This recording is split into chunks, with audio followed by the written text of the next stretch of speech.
Babam burada mı? Hadi gelsin.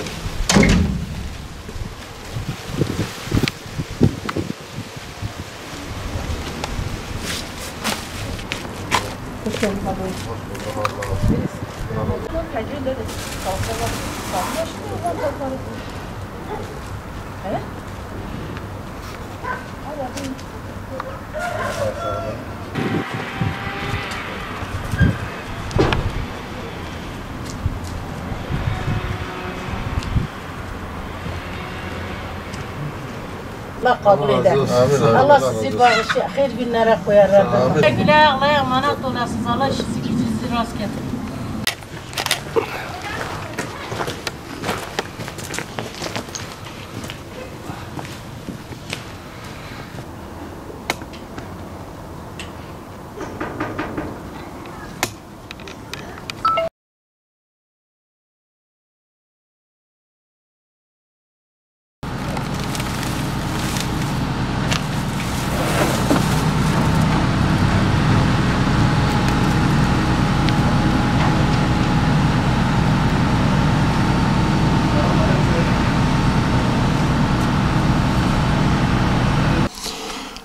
Elazığ Umut Kervanı olarak dönemsel yardım çalışmalarımız devam ediyor.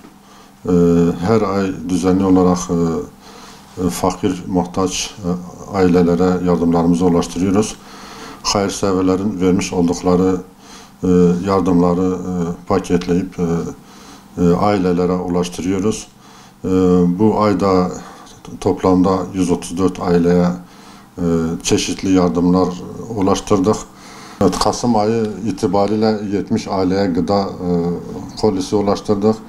50 aileye kırmızı et ulaştırdık. 6 aile çeşitli ev eşyaları, 8 aileye de elbise ve ayakkabı verdik.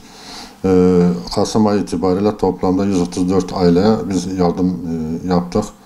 Dönemsel olarak da yaptığımız yardımların yanı sıra Elazığ Umut Kervanı olarak İstanbul merkezli Umut Kervanı Vakfı üzerinden yurt dışına yardımlarımızı da gönderiyoruz. 6 adet adak kurbanı gönderdik. 6 adet su kuyusu açtırdık. Bizde fakir ve muhtaç aile sayısı yüksek olduğu için biz bu yardımları ulaştırmada yetersiz kalıyoruz. Bu vesileyle hayırseverlerden buradan sesleniyoruz. Yani hakikaten hani ekonomi sıkıntıların olmasıyla beraber muhtaç aileler daha da çok zor durumda girmiş durumdadır. Yani geçimlerini sağlayamıyorlar. Öyle aileler vardır ki zaman zaman evlerinde ekmek bulamıyorlar. Biz onlara yetişiyoruz, ekmeklerini alıyoruz. Ev kiraları olan aileler vardır, kiralarını veremiyorlar. Hakikaten durum, işler acısıdır. Baktığımızda bu aileler çok zor durumdalar, zor süreçten geçiyorlar. Bizler Umut Kervanı olarak elimizden geleni yapıyoruz hayırseverler aracılığıyla. Fakat dediğimiz gibi yetersiz kalıyoruz bu konuda. Bundan dolayı hayırseverlerimiz bu konuda duyarlı olsunlar. Bu fakir, yetim, dul, muhtaç ailelere birer merhem olsunlar. Onların sevinçlerine ortak olsunlar.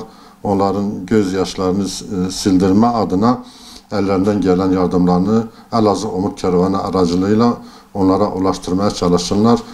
İnşallah bekliyoruz. Hayırseverlerimiz bu konuda duyarlı davranırlar. Gereken yardımları Elazığ Umut Kervanı olarak inşallah onlara ulaştırırız. Bu konuda bu yardımların ulaştırılmasında katkısı olan gerek hayırseverler olsun, gerekse dernek üye ve gönüllerimiz olsun. Rabbim hepsinden razı olsun. Rabbim yapmış oldukları hayırları kendi önünde kat kat makbul eylesin inşallah.